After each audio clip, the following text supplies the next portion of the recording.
But what brought you to this passion? What brought you to today? So my passion for elder care started probably younger than most people. I went into being a nursing assistant in memory care when I was 18 years old. Just a few years ago.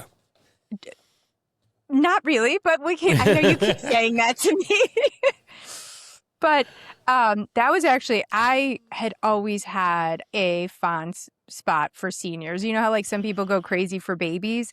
Seniors, I really just loved the life that they had lived, learning about it, everything about it. I really respect aging and wanted to be part of bettering that experience for people. So I went into taking care of elders right out of high school. Wow. Yeah. That's incredible. So it was a calling, because that is a Yes. calling. Yes. That's And it fantastic. still is. Like it is truly the thing that brings me the most joy, where I find even the most rewarding experience. Like even yesterday, I took a Holocaust survivor. You know, you and I have spoken about that kind Yes. of. My grandmother was a Holocaust survivor. She's passed, but I am even still fortunate enough to today that I actually go and take them so they have the opportunity to share their stories. And it's like the most meaningful thing for me to be able to do that for them. That's a very special thing to, Mhm. for many people, especially Jewish people like us. Very, Yeah. very special thing. And there's not that many Holocaust survivors left. I won't even guess at how many, but it's a very small number.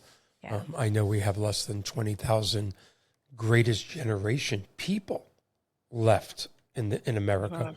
Those are people that are probably between 95 and 105 right now. So there's very few left. And at the rate that we're losing them, the greatest generation will be gone soon.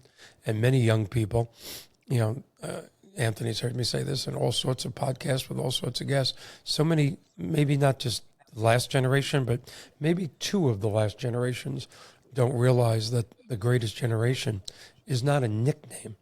They were and always will be the greatest generation.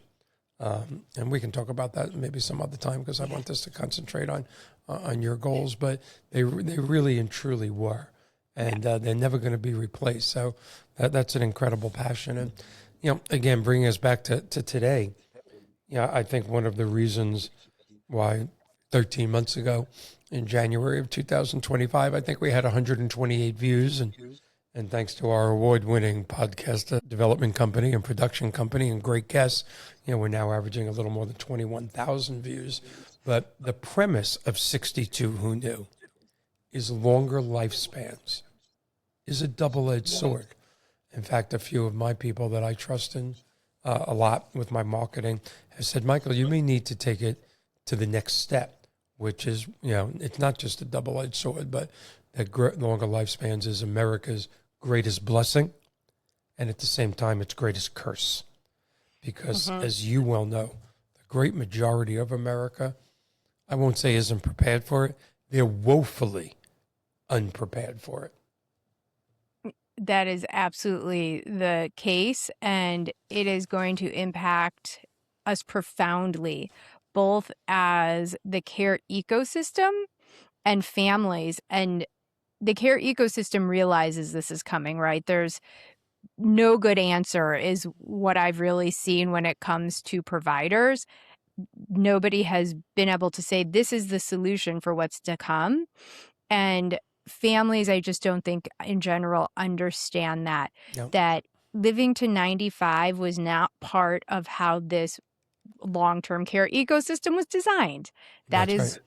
why we're talking more about it now, because we're starting to see the impact that it's creating on our society.